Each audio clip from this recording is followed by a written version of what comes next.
ಆತ್ಮೀಯ ಶಿಕ್ಷಕ ಮಿತ್ರರೇ ನಮಸ್ಕಾರ. ಈ ಒಂದು ವಿಡಿಯೋದಲ್ಲಿ ನಾನು ನಿರಂತರ ಆ್ಯಪ್ನಲ್ಲಿ ವಿದ್ಯಾರ್ಥಿಗಳ ಒಂದು ಅಟೆಂಡೆನ್ಸನ್ನು ಯಾವ ಸಮಯದಲ್ಲಿ ಹಾಕಬೇಕು ಅಂತಕ್ಕಂಥದ್ದನ್ನು ತಿಳಿಸ್ಕೊಡ್ತೀನಿ.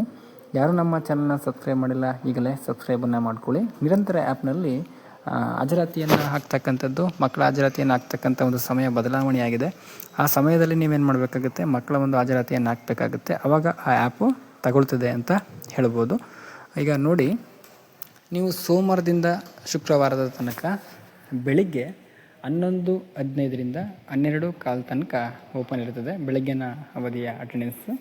ನೀವೇನು ಮಾಡಬೇಕು, 11:15ರಿಂದ 12:15 ಒಳಗಡೆ ನೀವೇನು ಮಾಡಬೇಕು, ಅಟೆಂಡೆನ್ಸನ್ನು ಹಾಕಬೇಕು. ಅದರ ಮೇಲೆ ಅಥವಾ ಅದಕ್ಕಿಂತ ಮುಂಚೆ ನೀವು ಅಟೆಂಡೆನ್ಸನ್ನು ಹಾಕೋಕೆ ಹೋದರೆ ಅದು ತಗೊಳ್ಳೋದಿಲ್ಲ. ಮತ್ತು ಕೆಲವ್ರದ್ದು ಅದೇ ಸಮಯದಲ್ಲಿ ಅಟೆಂಡೆನ್ಸನ್ನು ಹಾಕಿದ್ರೂ ಕೂಡ ಅದು ತಗೊಳ್ಳೋದಿಲ್ಲ. ಕಾರಣ ಏನಪ್ಪ ಅಂದರೆ ನಿಮ್ಮ ಆ್ಯಪು ಅಪ್ಡೇಟ್ ಆಗಿರೋದಿಲ್ಲ.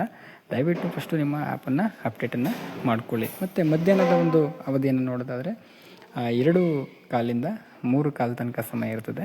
ಆ 2:15ರಿಂದ 3:15 ತನಕ ನೀವೇನು ಮಾಡಬೇಕಾಗುತ್ತೆ, ಮಕ್ಕಳ ಒಂದು ಹಾಜರಾತಿಯನ್ನು ನೀವು ಹಾಕಬೇಕಾಗುತ್ತೆ. ತದನಂತರ ಶನಿವಾರದ ಒಂದು ಅಟೆಂಡೆನ್ಸನ್ನು ನೋಡೋದಾದರೆ ಬೆಳಗಿನ ಅವಧಿ ಬಂದು 8 ಗಂಟೆಯಿಂದ 9 ಗಂಟೆ ತನಕ ಟೈಮ್ ಇರ್ತದೆ. ಅದರೊಳಗಡೆ ನೀವೇನು ಮಾಡಬೇಕಾಗುತ್ತೆ, ಬೆಳಗಿನ ಅವಧಿಯ ಒಂದು ಹಾಜರಾತಿಯನ್ನು ಮಕ್ಕಳದು ಹಾಕಬೇಕಾಗುತ್ತೆ. ತದನಂತರ ಮಧ್ಯಾಹ್ನದ ಒಂದು ಅವಧಿಯನ್ನು 11 ಗಂಟೆಯಿಂದ 12 ಗಂಟೆ ಒಳಗಡೆ ನೀವೇನು ಮಾಡಬೇಕಾಗುತ್ತೆ, ಮಕ್ಕಳ ಒಂದು ಹಾಜರಾತಿಯನ್ನು ನೀವು ಆ್ಯಪಲ್ಲಿ ಹಾಕಬೇಕಾಗುತ್ತೆ. ನೀವೇನಾದರೂ ಈ ಸಮಯಕ್ಕಿಂತ ಮುಂಚೆ ಅಥವಾ ಈ ಸಮಯದ ನಂತರ ನೀವೇನಾದರೂ ಮಕ್ಕಳದು ಅಟೆಂಡೆನ್ಸನ್ನು ಹಾಕ್ಲಿಕ್ಕೆ ಹೋದರೆ ಅದು ತಗೊಳ್ಳೋದಿಲ್ಲ.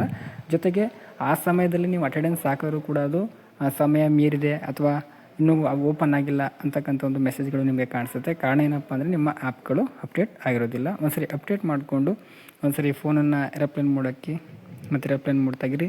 ಒಂದ್ಸರಿ ಫೋನನ್ನು ರಿಸೆಟ್ ಕೊಟ್ಬಿಟ್ಟು ಟ್ರೈ ಮಾಡಿ, ಪಕ್ಕ ಈ ಒಂದು ಆ್ಯಪು ವರ್ಕ್ ಆಗುತ್ತೆ. ಮತ್ತು ಇನ್ನೊಂದು ವಿಡಿಯೋದಲ್ಲಿ ಇನ್ನೊಂದು ವಿಚಾರಗಳ ಬಗ್ಗೆ ತಿಳ್ಕೊಳ್ಳೋಣ ಅಂತ ಹೇಳ್ತಾ ಈ ವಿಡಿಯೋವನ್ನು ಇಲ್ಲಿಗೆ ಮುಗಿಸ್ತಾ ಇದ್ದೇನೆ. ಧನ್ಯವಾದಗಳು.